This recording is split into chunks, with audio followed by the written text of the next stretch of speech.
Most exercise advice assumes the schedule is stable. Meetings don't run late, kids don't get sick, energy doesn't fluctuate.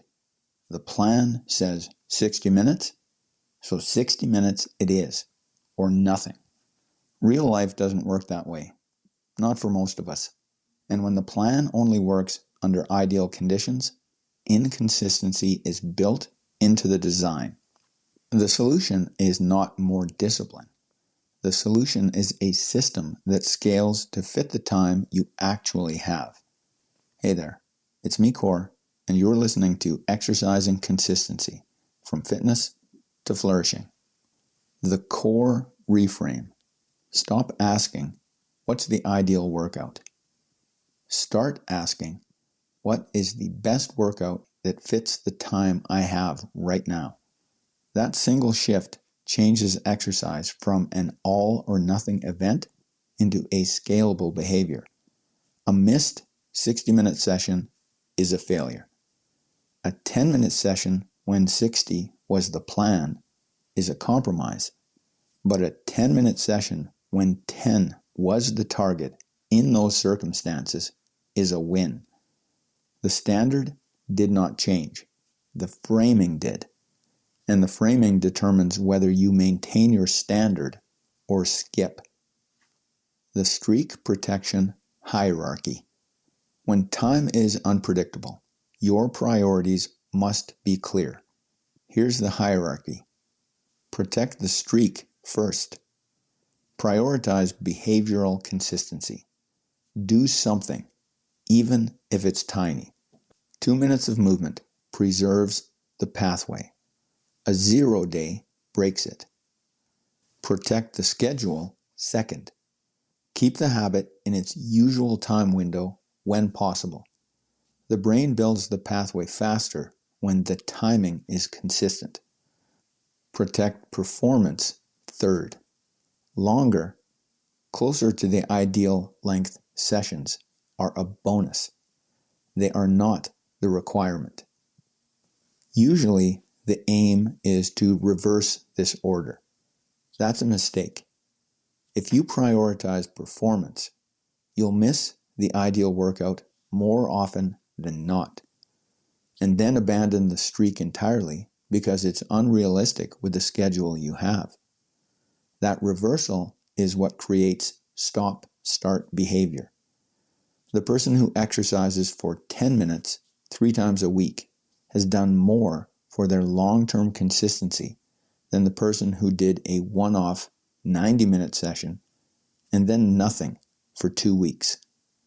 That was 3 times as much exercise, but not adequate reinforcement of the behavior you want to make a habit. Time-based workouts. Varying time in your workouts, time-based training, is an excellent way to manage session lengths. Instead of aiming for a specific number of sets and reps, for example, 4 sets of 10 reps, the time you have available will determine what you get done. This allows for flexible sessions. When time is unpredictable, you can use what's called density training. You see how many quality sets you can complete in whatever time block you happen to have that day. For our purposes, working within a limited length of time for the workout based on a varied schedule on the day, the goal is to increase the volume of work done from workout to workout in the same amount of time. Some variations of density training that go by other names. AMRAP, as many rounds or reps as possible. You set a total time block, for example, 10 minutes, and cycle through a specific list of exercises at your own pace. Record the rounds or reps completed. The next time, you aim to increase the number of rounds or reps. Ladders. You start a pair or circuit of exercises at 1 repetition each. Then 2 reps each. Then 3 reps each. And so on. until you reach a maximum determined by a break in excellent form. Then begin again at 1 repetition. Or you come back down the ladder by subtracting 1 repetition in each set until you are at 1 again. Then back up you go.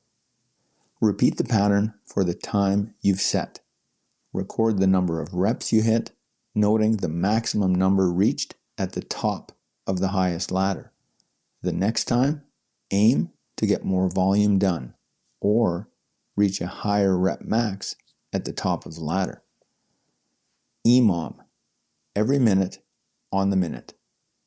A timer clocks every 60 seconds, and you perform a prescribed number of reps at the start of each minute.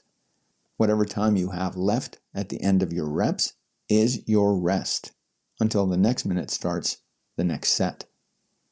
You set the number of minutes, for example, 15, the exercise, for example, a burpee, and the number of reps, for example, 5. As your fitness improves, you increase density by adding reps to the minute or adding more total minutes to the workout. The paradox of frequency. The paradox is that once people stop requiring 45 to 60 minutes for a workout to count, they often begin exercising more frequently. And frequency is the variable most strongly associated with long-term adherence. A rigid 60-minute program assumes a stable life. A time-based system assumes a human life. For consistency, the second assumption is far more accurate. Consistency is not built by maximizing workouts. It's built by minimizing the number of days that become zeros. A 10-minute workout beats a skipped workout every single time because 10 minutes keeps the pathway alive, the streak intact, and the identity stable. You are reinforcing through your actions that you are the person who exercises. To exercise consistency and become the person who follows through on their most important goals, join the Act Score Challenge. That's it for today. Catch you next time.